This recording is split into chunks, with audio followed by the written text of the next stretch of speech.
Tom Gasparoli helps uncover the Minnesota murder mystery no one's talking about. Sunday on WCCO 4 News.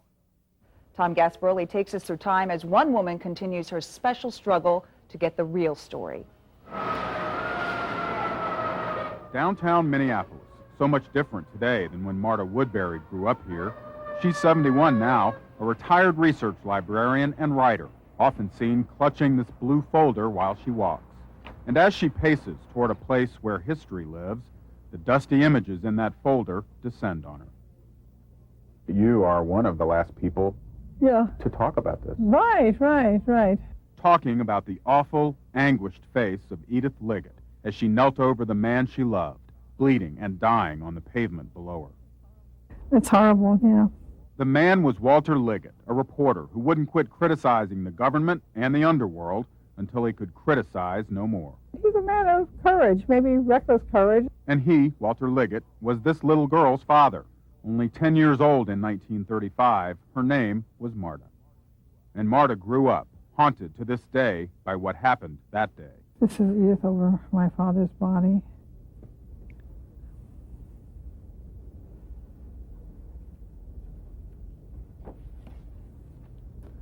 Yeah. The pictures and the press were everywhere after the Liggett murder. Minnesota. Editor Walter W. Liggett, crusader against crime, is dead, victim of a gunman's bullet. A machine gun. Just like this one. Without warning. Any way you look at this, it's an event that changed your life. Oh, definitely. Yeah, I grew up without a father. Any daughter loves her father, but he was, almost like a hero as well as a father. In Editor Liggett's modest printing shop, and he was basically an investigative reporter, and he called them underworld rats. The bereaved widow carrying on. This second murder of an editor in Minnesota. Second murder? Yes, 15 months earlier, journalist Howard Guilford was gunned down at the corner of Ridgewood and Pillsbury. A few years later, reporter Arthur Kasherman met the same fate at 15th in Chicago. Well, the story's there to be told, and it's an important story, at least to me. Important not only because Marta lost her father. As reenacted here, Editor Liggett and his wife and daughter returned from a shopping tour. But because she lost him right before her eyes. A 10-year-old witness to her father's assassination. It was a nice, cozy drive home. I sort of liked to drive home with my parents. With a cozy, comforting commercial on neighborhood radios. Have you tried Wheaties? A well-known Wheaties ad. Jack Armstrong, the all-American boy. It was cold, and there'd been a little snow. The other car rounded the corner from that direction, came down the alley. And it somehow felt scary to me as it drove. I saw a gun in the back seat. The last thing he did was motion us to stay inside the car and turned around, and then he was shot. Near and without warning. I yelled up to my brother, they killed Daddy. They killed Daddy. And he was lying there on the pavement. Right here? Right, yeah, right here. The killer had a grin on his face. Well, it's immediate when I come here to the spot, yeah. I mean, I can picture it. I saw something, children shouldn't be seeing.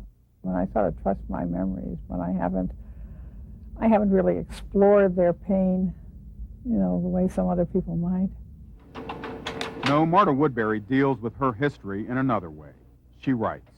The result, a book called Stopping the Presses. Well, I want to set the record straight. About all of it. About all of it, right. You see, after what happened at these apartments that evening so many years ago, people in the power structure then attacked Marta's father another way, calling him a traitor, a blackmailer, a low-rent journalist bent on sensationalism and untruths. The record shows Walter Liggett was outrageously outspoken, but much of his venom was aimed at the people who ran Minnesota in the 30s, big-time politicians and big-time mobsters, and they didn't like Walter Liggett. Public officials of Minnesota and all its law-abiding citizens.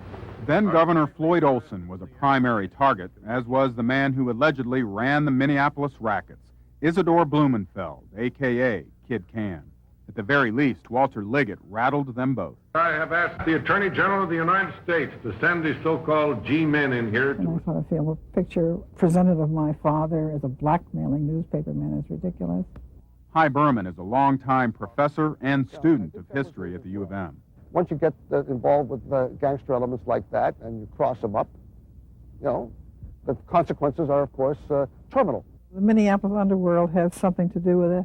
Kid Can, pegged by Edith Liggett and another witness as the trigger man, was charged, tried, and acquitted.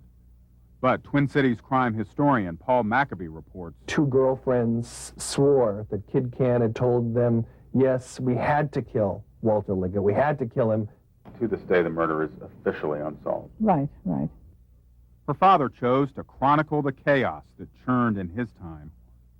Now Marta's wrestling with his record, his passing, and her pain. Well, I feel torn. I can't even say sad or angry. It's maybe a mixture of both of them. It's not that clear cut. Nothing is clear cut about Walter Liggett's violent death or a daughter's tireless way of remembering it. They killed Daddy. She was a 10-year-old who saw what children should not, who's now had her whole life to think about those images in that blue folder, what she once saw from the back seat of her father's car. For Dimension, I'm Tom Gasparoli.